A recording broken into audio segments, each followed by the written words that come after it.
মই ফুল শৰ্মা ফুলৰ পাকঘৰলৈ আপোনালোকক স্বাগতম জনাইছোঁ। আজি মই আপোনালোকৰ সৈতে এটা স্পেচিয়েল ৰেচিপি শ্বেয়াৰ কৰিম বুলি ভাবিছোঁ। গতিকে শেষলৈ ভিডিঅ'টি চাব আৰু ভাল পালে লাইক কমেণ্ট শ্বেয়াৰ কৰিব। যিবোৰ মানুহে মাছ মাংস আৰু কণীবোৰ নাখায় তেওঁলোকৰ বাবে মই স্পেচিয়েল এটা ডিছ আনিছোঁ, আলু আৰু পনীৰেদি বনাম। গতিকে শেষলৈ চাব। ধন্যবাদ ফ্ৰেণ্ডছ।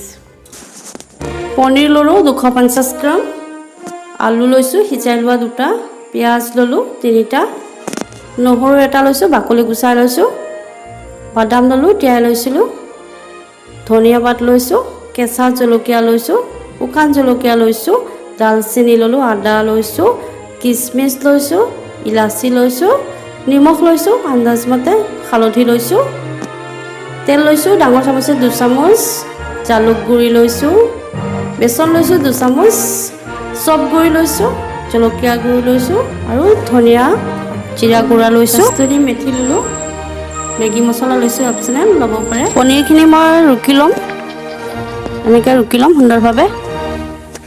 মোৰ পনীৰখিনি ৰুকা হ'ল। ইয়াৰে 4 ভাগৰ 1 ভাগ মই উলিয়াই লৈছোঁ।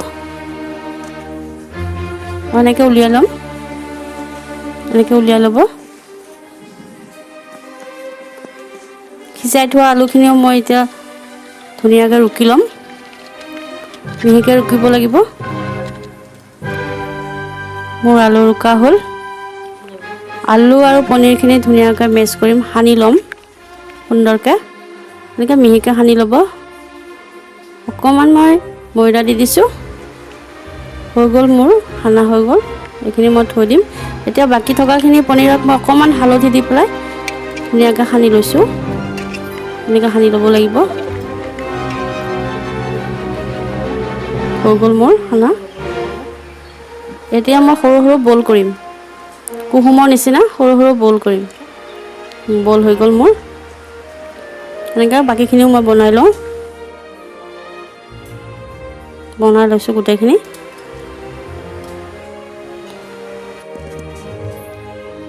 এতিয়া সানি থোৱা বাকীখিনি পনীৰৰ পৰা মই বলৰ নিচিনাকৈ বনাই তাৰ ভিতৰত মই সেই কুহুমৰ নিচিনাকৈ বনাইছোঁ যে সেইখিনি সোমাই দিম। সোমাই দি এটা কণীৰ শ্বেপ দিম, কণীৰ নিচিনাকৈ সুন্দৰকৈ।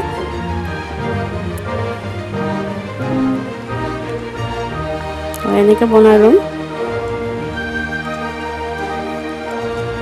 আঠা আঠা হ'লে অকণমান ময়দা দি দিব পাৰে হাতত। কণীৰ নিচিনাকৈ বনাই ল'লোঁ। ময়দাত কটেচন দি দিছোঁ ওপৰৰ পৰা। বাকীখিনিও মই তেনেকৈ বনাই ল'ম। এনেকৈ বনাই ল'ব লাগিব।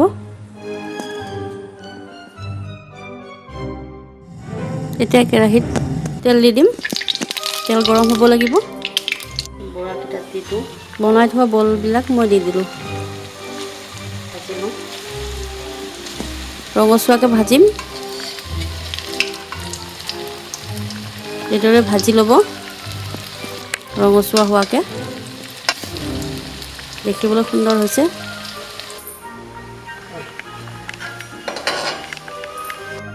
হ'লে মোৰ ভজা মই উলিয়াই লৈছোঁ।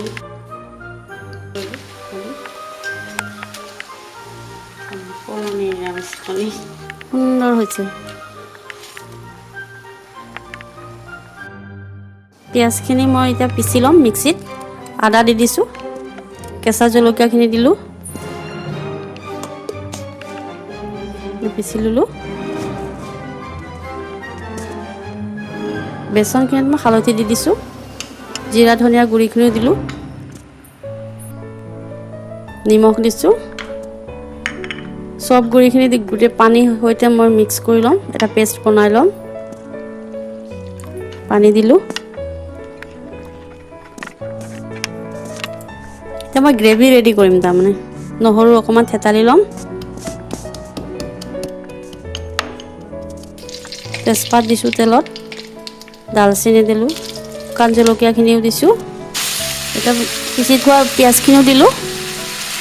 ভালদৰে এইদৰে লৰাই ল'ব। গ্ৰেভি বনাম, সুন্দৰকৈ গ্ৰেভি বনাব লাগিব। ব্ৰাউন কালাৰ হোৱাকৈ ভাজিব লাগিব। বাকীখিনি মছলাখিনিও মই দি দিলোঁ।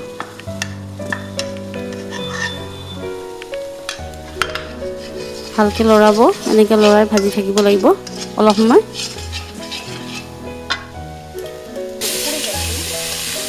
নহৰুখিনি দিলোঁ 5-10 মিনিট এনেকৈ ভালকৈ ভাজিব লাগিব অকণমান পানী দি দিওঁ কেৰাহীত লাগি ধৰিছে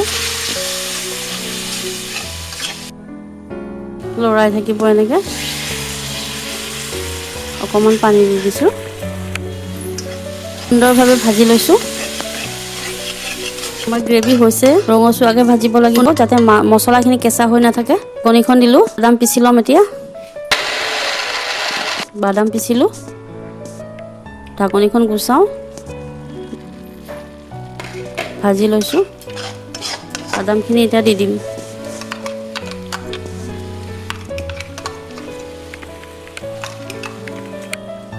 লৰাই দিব লাগিব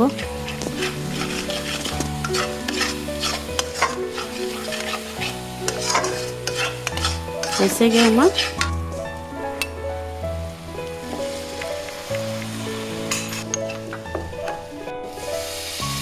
4-5 কাপমান পানী এড কৰি দিম জোলখিনি উতলাৰ পিছত মেগী মছলা দিলোঁ মেগী মছলা অপশ্যনেল আছিল দিব পাৰে ইলাচিও দিলোঁ জালুক গুড়িখিনি দিলোঁ দি দিছোঁ পনীৰ নিচিনাই হৈছে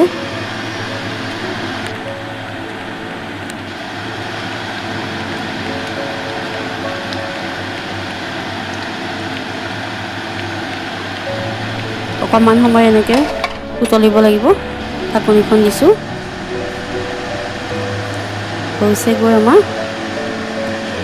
গ্ৰেভি সুন্দৰ হৈছে কিচমিচ দিছোঁ ধনিয়া পাতখিনি ওপৰৰ পৰা দিলোঁ কষ্টুৰি মেথিখিনিও দিম মোহাৰি লওঁ কষ্টুৰি মেথি দি দিছোঁ ওপৰৰ পৰা ছাৰ্ভ কৰিম চাওকচোন বন্ধু বান্ধৱীসকল কি সুন্দৰ হৈছে এইটো কোনো ক'ব নোৱাৰিব কণী নহয় বুলি ভেজিটেবল নিৰামিষ মানুহৰ বাবে সুন্দৰ ডিছ এটা ট্ৰাই কৰিব বন্ধু বান্ধৱীসকল ভাল পালে লাইক কৰিব কমেণ্ট কৰিব শ্বেয়াৰ কৰিব আৰু মোৰ চেনেলটি ছাবস্ক্ৰাইব কৰিবলৈ নাপাহৰিব ধন্যবাদ ফ্ৰেণ্ডছ